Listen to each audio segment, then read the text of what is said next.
Hey, welcome to my journey and to a pantry challenge video that shows you a week of meals. This is week 1, and I've shown you, I think it's 6, I forgot to look, but I think it's 6 suppers that I did this week from the pantry. And be sure and go down and check out the other ladies. You know who the 4 of us are by now, certainly. After Vlogmas, you surely should. Joan and Edie and Sandy and myself. We're all doing this pantry challenge together, and so these videos we're putting out at the same time to give you a look at all 4 of us and how we're doing the pantry challenge. We're all doing it differently. So that's what I'm bringing you today, is a video of, like I said, I think 6 suppers that I planned and actually cooked and did, and I was so proud of myself because y'all know I don't like cooking, but I think I did good. So we will just turn around and look at those meals. This is Friday night, and we're going to get started on our supper. I'm going to bake this half chicken. I have my oven at 425. I'm just going to spritz a little bit of oil on here. And what I'm using, just use whatever you want. Everglades fish and chicken.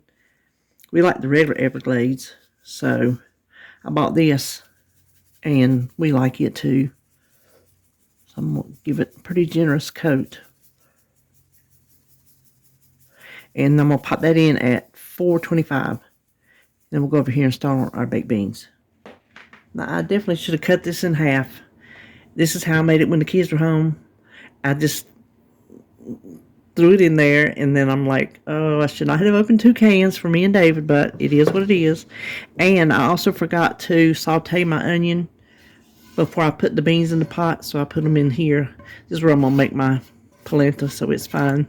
But you want to start with just a little bit of butter and saute up a chopped onion, and then we just start putting our stuff in. So I want 2 tablespoons of brown sugar, and I'm just using this because it reaches better. And then 2 tablespoons of Cairo syrup, the clear corn syrup. That's just corn syrup, if you don't know what it is. It's not high fructose corn syrup, it's just corn syrup. There's a difference. I looked it up because I just wasn't sure.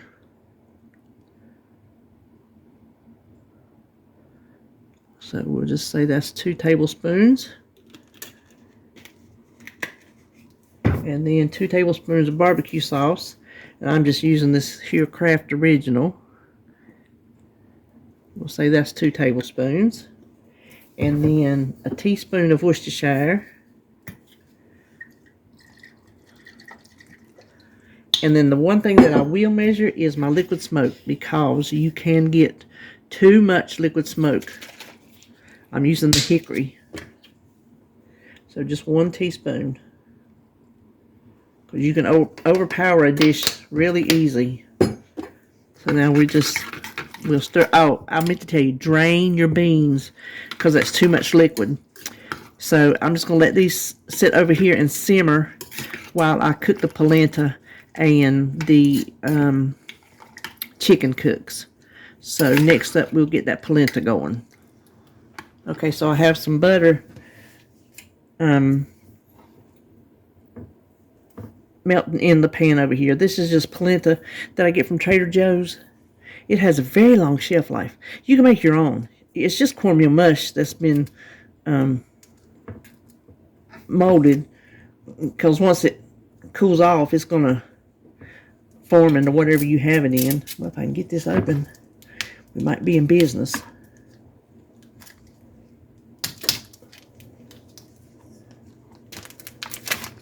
But that's all it is. It's just what we down south call cornmeal mush. And I'm just going to slice it into little thin rounds. Well, not too thin, but not too thick. This is just how I do mine, that much. And you just fry it until it's browned on both sides. It does take a little bit. It's not a quick dish. It takes a little bit to brown. And I might not get all this in one pan.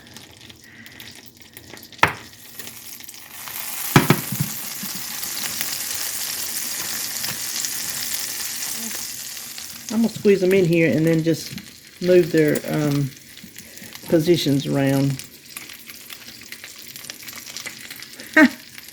Then I will give them a little salt. And everything's cooking. Instead of making a plate, I'm just going to show you it. I just took this out.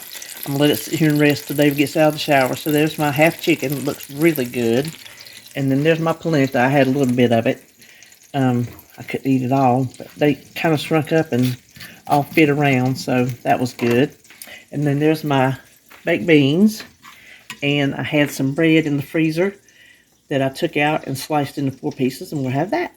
So that is supper tonight. It's Saturday night and we're having hamburgers. I have my pan over here already heating up. I've told y'all lots of times, hot pan, cold oil, foods won't stick. And you always want to preheat your cast iron anyway.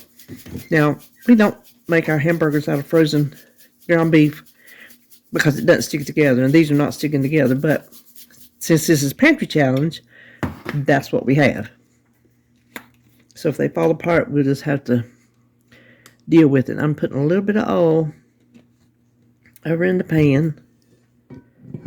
And what I was using on there, if y'all have never tried this, it is so good. This Shake Tasty, I ordered it from Walmart's because they quit selling it in the store. So I had to order it and have it shipped. So while these are cooking, I'm going to get my french fries going. I'm just making frozen french fries, and I will put them in my air fryer. Let's see, let's do 10 minutes on 400, and then I'll check them. I might take them out at 5 minutes and shake them.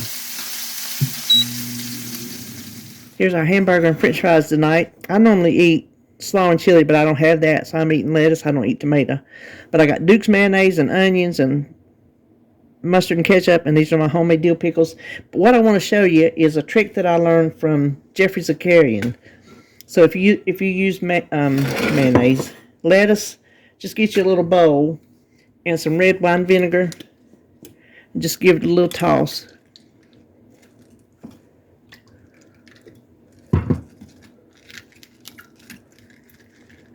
And then put that on your burger. Woo! It is a game changer. So I wanted to share that with you. But anyway, in our french fries, I just added a couple more minutes to it and they got done. So there you have it. Saturday night supper. It is Saturday. It is fish night. We're having us a good old fish dinner. What I want to do first is get my taters baking. I've washed them and left them wet. I'm going to roll them up in a paper towel, and I'm going to use my tater bacon pouch. 5 to 7 minutes, and you got nice fluffy baked taters. I had one, and I used it so much, it started like burning the fabric, and a sweet subscriber sent me this. So I want to go ahead and get these. Like I said, they go in the microwave 5 to 7 minutes, and then let me go throw them in. I'll come back up here and we're going to make our sauce. It's sauces. Okay, we're going to make a cocktail sauce for David. Well, I'll eat some too with my shrimp. And then tartar sauce for me, which he won't touch. So I need some ketchup. I think I'm going to get all I can get out of this one.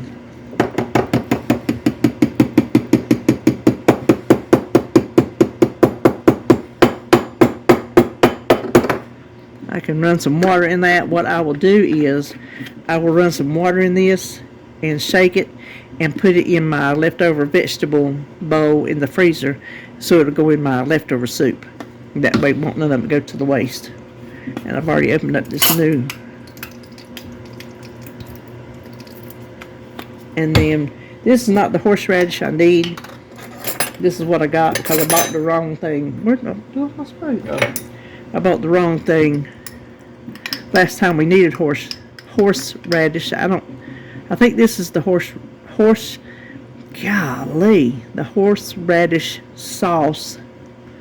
Oh, I think I just put too much in there. Let me give it a taste.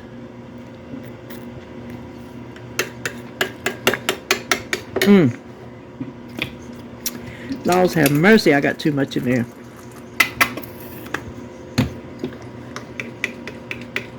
We'll have some of this left over for the fridge. It's ketchup and horseradish. It should last a while. Now, it's really not enough. Listen,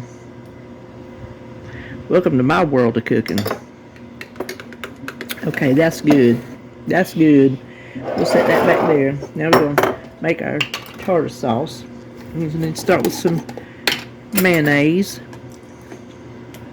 I don't need much because it's just me. And some sweet relish, and this is my homemade sweet relish.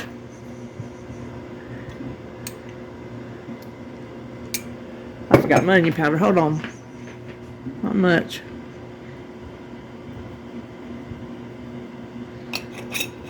And just a little bit of lemon juice. I should have kept my spoon out. Well, I can. Well, I'll just drizzle it carefully. And then we're going to give it a taste for what we need. Okay, let me taste. I can taste on the spoon because I'm the only one eating it.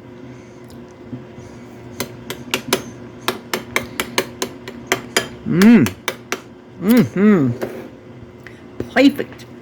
Okay, now let's go over there. I'm going to start my oil. Now here's my trick for knowing when my oil's ready. I put a chopstick in it, and if you can see, let me push you closer. See how it's bubbling? That tells me my oil is ready. I know that's real good camera work right there. So let me get that out. What I have in my bag is some House Autry seafood breader. It is my favorite. Has been my favorite for umpteen years. And then here's just my flounder fillets. So I'm just going to put them in my bag here.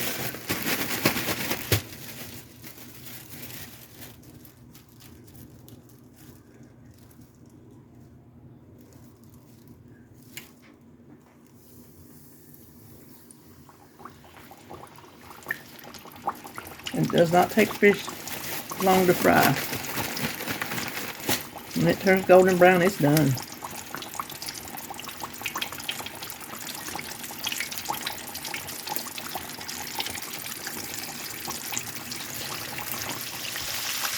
Okay, see that fish curling? That's good fresh fish. That is exactly what that means. That is a good fresh fish. Now, I don't know if you could tell how the bubbling has slowed down. And it's turned nice and golden brown. That should signify to you that it's done. It didn't take very long, 5 minutes, something like that. Now this is flounder that was frozen that I thawed. Now I meant to tell you, always run your fingers or your hands across the edges and even across the top and bottom, just to make sure you don't feel any pin bones. And if you do, you want to pull those out. Okay, now I'm going to fry this shrimp. It is just frozen butterfly shrimp. It says to do it in the oven or the air fryer, but I'm just going to fry it.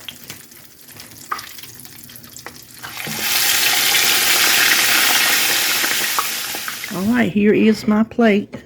This is way more than I can eat. I'll go ahead and just put some of this on there. Just make it easier since I got such a big tater. And give me a little bit of cocktail sauce for the shrimp. And there you have it. There is our Saturday. Nope. Yep. Is this Sunday? Oh, Sunday. That's right. I'll get it in a minute. Sunday night supper. It is Monday and we're having chicken dumplings. Now I am using Ann's. It's as good as close you'll get to homemade. This is the only ones I use. I've made my own dumplings before, but it's just too much work. When you can get these right here, it tastes just as good. Well, I thought I'd let them sit out enough. They're separated by this paper, and what I'm putting them in is my homemade chicken broth, and I had to add a little bit of water and bouillon to it because I didn't have quite enough to ball the noodles. So I'm gonna get all them dumped in. Okay, now I don't know how long to tell you to cook them. You cook them till they're done. You cook them till they're done, because that's how I cook. And my broth is very dark. I made a very dark broth. It's not burnt. It was not burnt at all. It just made a very dark broth. I forgot what I meant to put in there before the dumplings. I got busy worrying about filming. Was my chicken. This was just some cooked chicken that I had bought. And I just want to put half of it in there because I'm going to save the other half for casserole. I wanted to have that in there and cooked up a little bit so it would fall apart a little bit, but it'll be all right. I don't know if you can tell, they've plumped up. And I checked on the side, it's done. I should have broke them in half, which is what I normally do, but I don't know. I just wasn't thinking today. And I'm going to add a can of cream of chicken soup. You could thicken this with like cornstarch and water if you want to, but I like the creaminess from the soup. So we're just going to stir that in there. Put a lid on. I did put a lid on it while I was cooking. Switched it back and forth between this and my water over there boiling for my corn. So as this sets, it will firm up. The broth will firm up with the dumplings, trust me. So I'm just going to put a lid on this and let it sit back here until David gets up. Okay, we're having some corn on the cob. This is corn out of the garden. This bag didn't seal very well, so it got some frostbite on it. But I would just let that boil for about 10 minutes, and then I'll just turn the heat off and let it sit there. Here's supper tonight. I always put this, I can't believe it's not butter on my corn. It's just easier than getting out the butter, and it tastes just as good to me. And I've already tasted my dumplings, and it's good with my homemade broth. So there you go. There is supper for Monday night. Okay, tonight we're going to start on our side dishes. This is Tuesday, and in here I have 2 tablespoons of butter melting. This is for our rice-a-roni. Back here I have my green beans. These are Italian cut green beans. We just call them pole beans. And I want to add, I rinse them. I like them rinsed a couple times in the can. And so I like to add a little bit of salt, a little bit of bacon grease, and just a pinch of sugar. To me, that makes the best green beans. And I would just let these cook about as long as I'm cooking everything else over here. So we'll set that aside. And my butter is just about melted. Okay, we're going to add our box of rice-a-roni. I'm using this creamy 4 cheese. And we just cook this in the butter until it is starting to get golden brown. Alright, while that rice-a-roni's cooking, we're going to start on our turkey. I've preheated my pan, and I'm going to use some bacon grease instead of avocado oil, because I made a boo-boo. It's not really a boo-boo, I just couldn't remember. My turkey tenderloins, I knew it was marinated in Allegro sauce. I'm just trying to get this melted on my spoon. And I knew my turkey tenderloin was in it in the freezer, but until I thawed it out, I forgot that I had them cut like when I do my pork tenderloins, wrap it in bacon. Well, I did not thaw out any bacon, so we're just having our turkey pieces just cooked. So that's how we're doing it. Oh, they smell good. But I thought I'd use bacon grease since they would have been wrapped in bacon. I thought maybe that'll give some of that flavor. See, it's how I make pork tenderloin.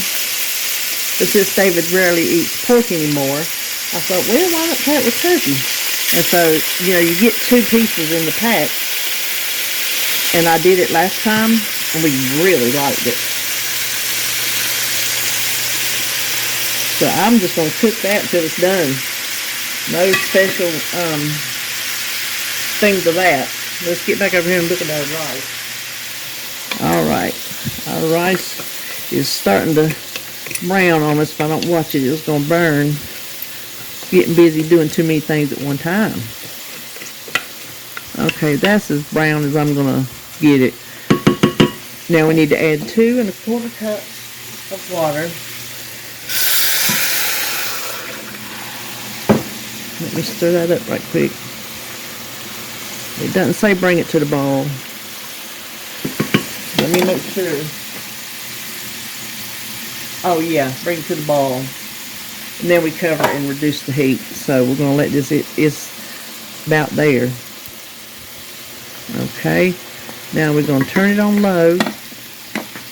Cover it. And let it cook. I think it says, oh, let me see. 15 to 20 minutes or until rice is tender. So, everything's cooking. I'll just be back when it's up. I'll come back to the rice-a-roni, but other than that, I'm just going to let everything go. Okay, the rice is ready. Whew, that's hot. It's all tender and still nice and moist. So we need to add our seasoning packet and stir it in. Here's what we're having tonight. Our Allegro turkey, rice-a-roni, and pole beans. That's it for Tuesday. Okay, so tonight is, what is tonight? Wednesday. And we're going to make some chicken casserole. This is just like the squash casserole I made for you last week, except I'm doing this a little bit different. This is just a pouch of stuffing mix. And you typically make the stuffing like it says on the box. But when I'm lazy, like I am tonight, this is what I do. I just run some hot tap water and I pour it in there until it's about probably that. Here's the top. It's probably about that much. And then what I do is I hold it like this and turn it upside down and let that water drain through and come to the top to moisten that. And instead of making it, the only difference is there's no butter. But you can see it makes a nice moist stuffing. And that's all we need is a nice moist stuffing. That way it won't get hard on you when it's baking. So we're going to set that aside. And in here, I have 1 can cream of chicken soup. I think I'm looking kind of crooked to you, ain't I? Is that too close? 1 can cream of chicken soup. I need 8 ounces of sour cream. And this is just one of those eyeballing recipes. And I'll just whisk that together. You can put onion in here. Sometimes we do that. Okay, we need some cheddar cheese. And again, we're just going to eyeball it. I think it calls for 2 cups. If you follow the recipe.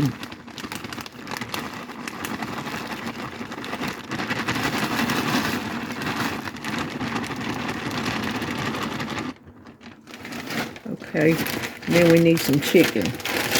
Oh, where'd I put my chicken? This is not as much chicken as it takes, but it's as much as I have because I saved out that. Let me find something to stir with.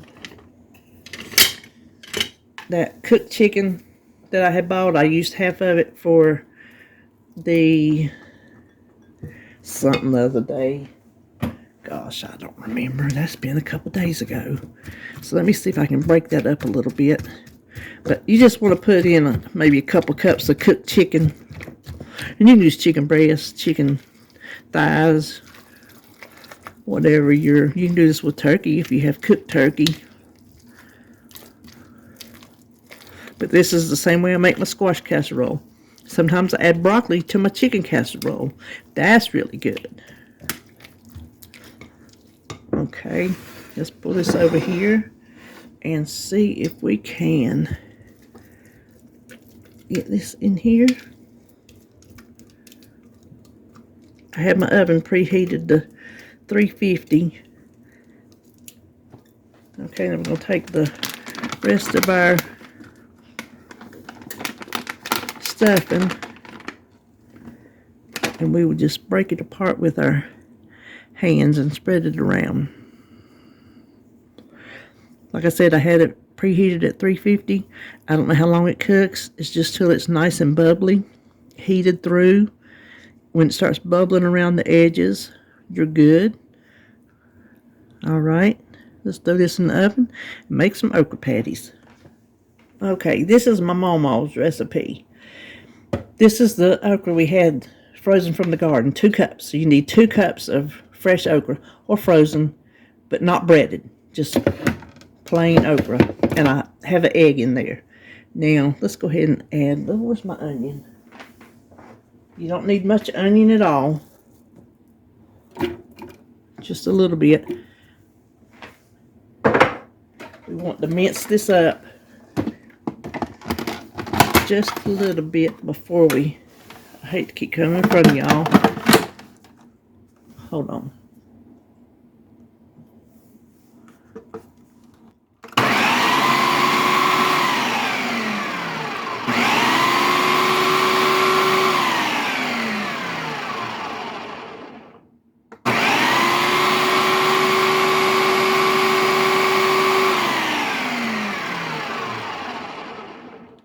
So you want it minced up, right?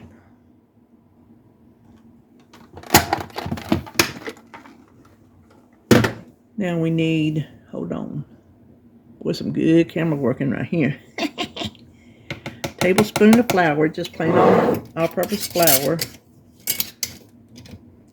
3 tablespoons of plain cornmeal. Not cornmeal mix, cornmeal.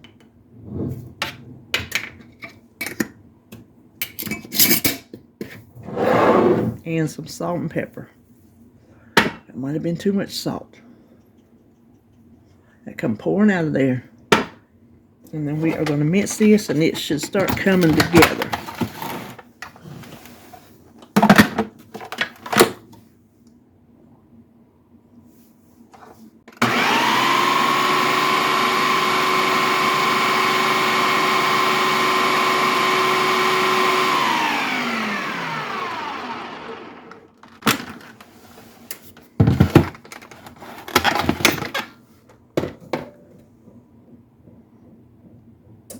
Okay, oops, I meant to preheat my pan already. Okay, we're preheating our pan, then we'll get to frying them. Well, I got my pan too hot, which is typical for me.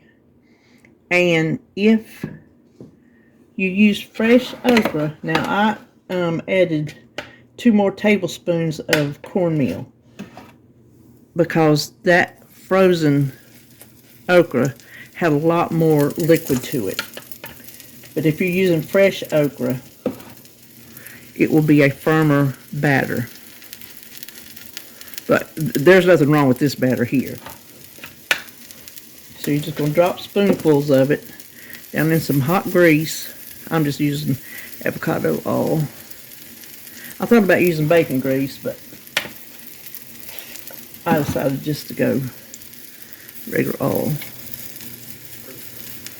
And you're just going to cook these on both sides until they're brown and the middles are done. Okay, as you can see, I know when I turn them they're going to be burnt. Because like I said, I have my pan too hot. But once they get browned, not this browned, they'll be fine. Just turn them and give them a little flatten. My next batch will be better because the heat will have. I should have waited, but I tell you, when you film, you really just want to get it done. I ain't lying to you. I ain't trying to put on nothing that I ain't.